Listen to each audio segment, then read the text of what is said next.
Slovensko otvára dvere k strategickému partnerstvu s Vietnamom. Po rokovaní s vietnamským premiérom Le Minh Hungom to počas oficiálnej návštevy potvrdil predseda vlády Robert Fico.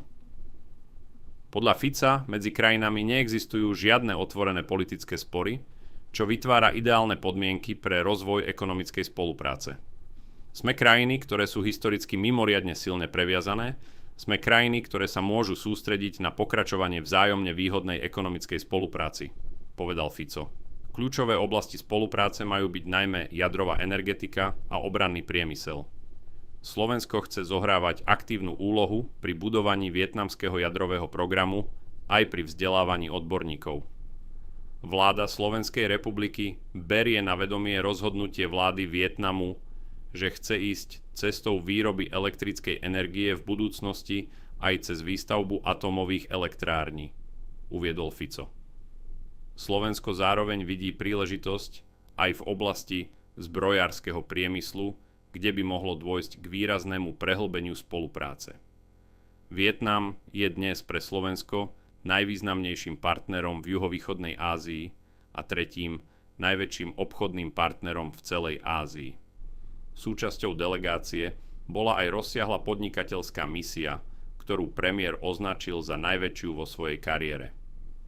Je len na podnikateľoch, ako využijú priateľské a ničím nezaťažené vzťahy medzi našimi dvoma krajinami, skonštatoval. Rokovania sa dotkli aj citlivej témy pracovnej sily. Fico otvorene pripustil, že riadená legálna migrácia z Vietnamu by mohla pomôcť riešiť nedostatok zamestnancov na Slovensku. Rezonovala aj téma riadenej legálnej migrácie, ktorá by mohla byť pre Slovensko riešením v súvislosti s nedostatkom pracovnej sily, dodal. Rastie aj turistický záujem.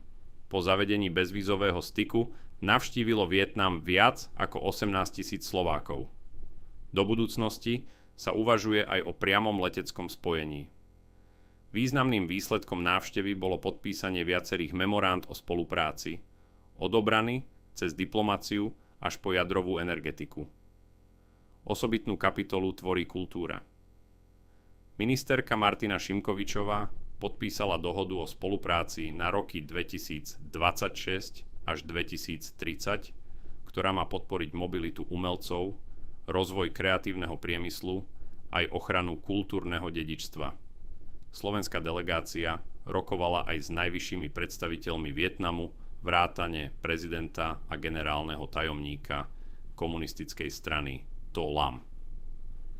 Premiér návštevu zhodnotil ako mimoriadne úspešnú, no upozornil, že skutočný efekt sa ukáže až v praxi, ak sa podnikatelia a príslušné rezorty chopia šancí a otvorených príležitostí, môže dôjsť k ďalšiemu prehlbeniu spolupráce s týmto novým ázijským tigrom, uzavrel Fico.